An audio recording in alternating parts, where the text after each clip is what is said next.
Hey y'all, and welcome back to Maker's Journey Workshop. I'm Benjamin Davies, and today we're gonna make a skull. For this video, you're gonna need one of two things. Perfect hammer swings, I don't have those, or a guillotine tool. In this video right here, we teach you how to make a guillotine tool.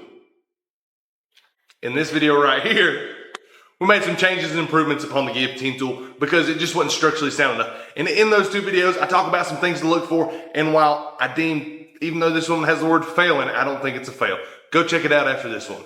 And so we're going to test our guillotine tool out today with some 3/4 inch bar, making a skull. Before we get started, you can use any size you want. I thought about 1/2 inch. The thing about 1/2 inch, and you can make them that small, I think you can even make them a little smaller, is the smaller you go, the more precise your chisel marks and things have to be, or it just looks terrible. My friend Josiah at Bifrost Forge, he made me one and sent me one recently. It's so small, but it's so cool. And the thing that's incredible about it is even though it's a small piece, and you wouldn't think much of something small from the get-go, when you make something that small and everything's oriented right and it looks good, that takes some precision work. That means he's done a lot of them to get them to look that good. Good job, Josiah. There's kind of going to be a variation today. It's a pretty common beginner project that you can execute at home, and it's just a fun thing to do. All right, so the first thing that I'm going to do here is I call this killing out the corners or softening the corners. We're not going to go to a full octagon. We're going to soften the corners because it's going to add to the character to it later on. It's going to make it look less rigid, a little more organic, you know, like it's been decaying in the ground for a while.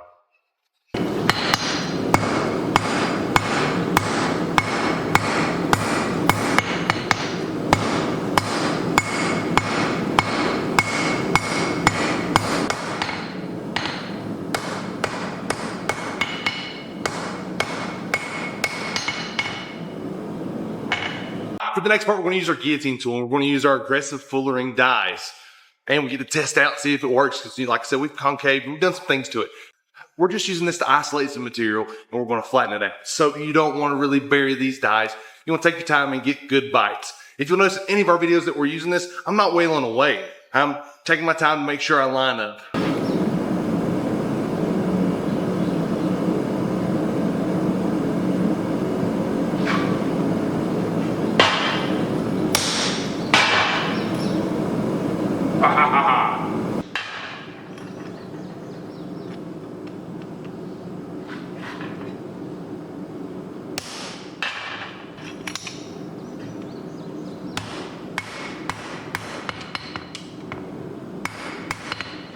All right, quick takeaway from that. I was able to do that with 2 hits from my hammer. One thing I didn't mention that's really crucial is rotate it between strikes, because your top die is going to make more of an impression than your bottom die. That's just the experience that I've had. I've always told, you work the top and the anvil works the bottom, but the force is coming from the top. So you usually get a disproportionate movement from the top of the middle than you do the part that's resting against the anvil. In this case, it's our lower die. It's kind of our anvil. For the next part, we've got our isolation. We're just going to draw it down, and we're going to use our flat die.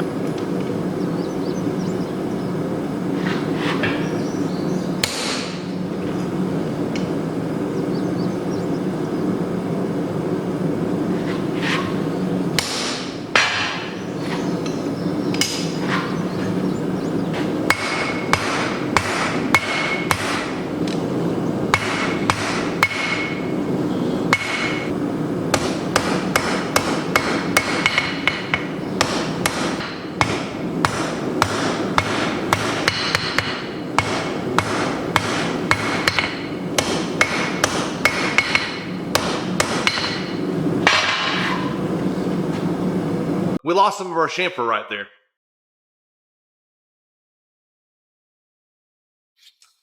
But we went back and put it back in, and I didn't worry about those precise hammer blows that we're talking about, because I actually like the way that it overlaps into what's going to be the cheekbone area. I think it's going to lend itself well to that transition for what we're going to do, so don't worry about it. If you want to go back and put it in your guillotine tool to put those chamfers back in, that's talking about where we're softening and killing out those corners, go ahead. For the next part, we're going to cut in some teeth, and I've just got a little chisel here. And I'm bad to do this all the time, and that's what I just did here this morning. I just went and modified my chisel to what I think is going to work for my teeth. I've got a bunch of chisels that I made over the years. Some don't get a whole lot of use, and some I have just so they can be sacrificed and modified. I've got a few that every now and again, I need a chisel for this. Instead of having to forge out another chisel, I just go grab one that I don't use that much. And that's what we're going to do here. We're going to cut the teeth out vertical first, and then we'll cut the mouth out. So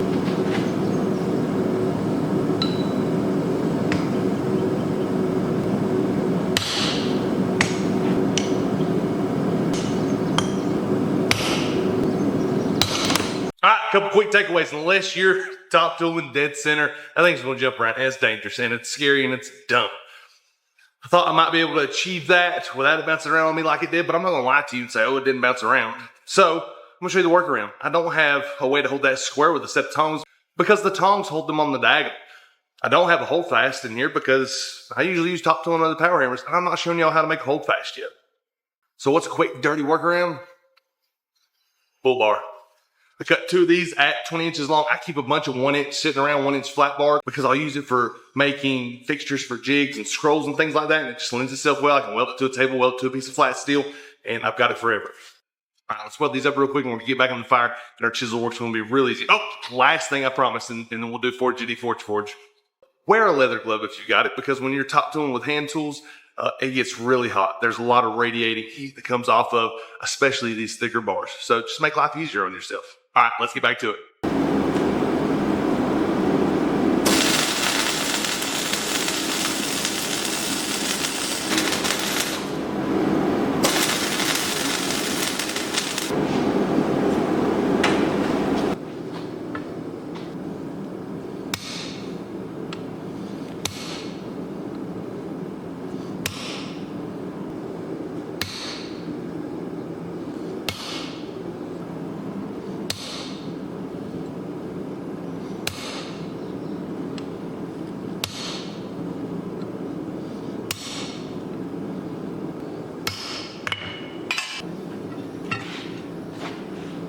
All right, for the next step, we're gonna cut the mouth, which means we've already got the teeth in, and I'm gonna use my rebar chisel. And the rebar chisel has a slight crown to it, which just is gonna lend itself well.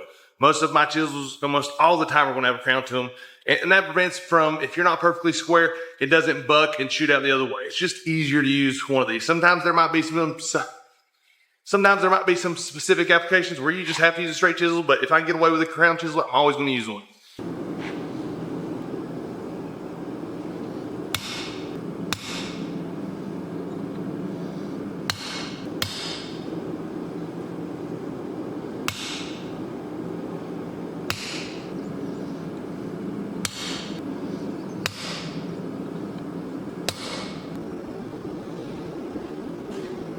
All right, for the next step, I'm gonna use some bob punches, and those are just round-headed punches, and I've got 2 different sizes. I'm gonna start with the smaller one.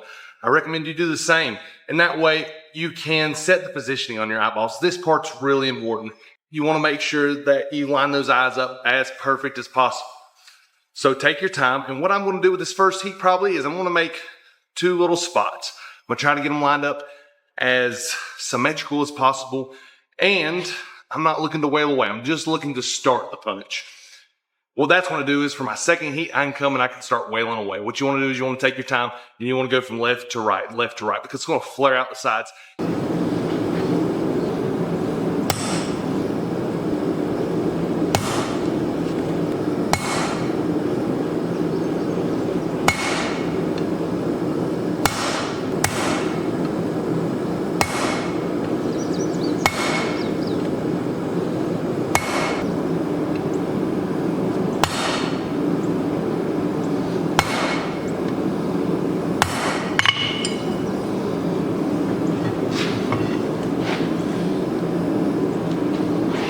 Last part, he needs something to breathe, man. I mean, that mouth here, but we need a septum. So I'm gonna take this little chisel right here. Yep, there's all kinds of different chisels you can use. You can actually use a punch tool, and we're just looking to make an upside down V, essentially. You can make a special tool, so it's just one stamp, but I'm gonna go through with this little guy, and I'm just gonna make a little septum. Doesn't have to be perfect. In fact, if it's off a little, it kind of adds to it.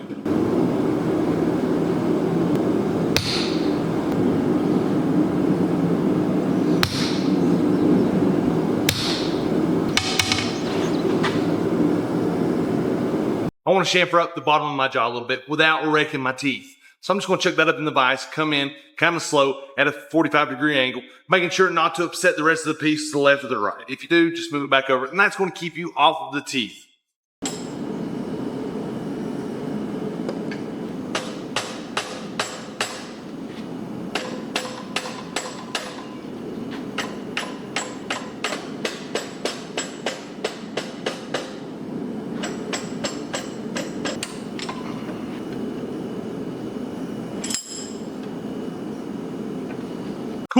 Now that's done, I'm gonna come in with my guillotine tool, my aggressive dies, and I'm just gonna chop it off. I'm gonna take my time as I get it started, and I'm gonna pay close attention that I'm not forging the eyeballs or anything else as we cut it off.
We got it all finished up. Here, let's see if we can do this better. Pretty cool, right? I like this. And what we did there was, I don't like grinding. I'll probably still end up having to go back with the grinder. You can go with the grinder, and you can actually put your chamfers in up here if you want everything to match. Put it back in the fire to scale it, and go from there. These are fun little things. Hey, baby. Thank you, baby. I forgot on the table, didn't I? Thank you. All right, go back to coloring, okay? I'm almost finished, okay? These are cool. You can drill a little hole in the side. You can pinch the material out and make a little fob for it, or make a little material to drill for a keychain. All kinds of fun things you can do with this. I've seen people put them on fire poker handles. All kinds. They're just fun. And it gives you a nice intro way to understand how forging and sculpting chisels work, because it's not always where you think. You gotta kind of think ahead with your chisel marks of where you're gonna end up, and you don't wanna start in that same area because you wanna move the material to that area, which means you usually have to start a little bit back or a little bit on the inside. Hope you enjoyed today's video. Get out there, try some of these on your own. They're fun, they're cool. They're just so many different ways you can kind of explore and get the concept of the way the material moves when you're putting different shaped chisels in it. All right, y'all. Thank y'all so much for being here, and we'll see y'all tomorrow.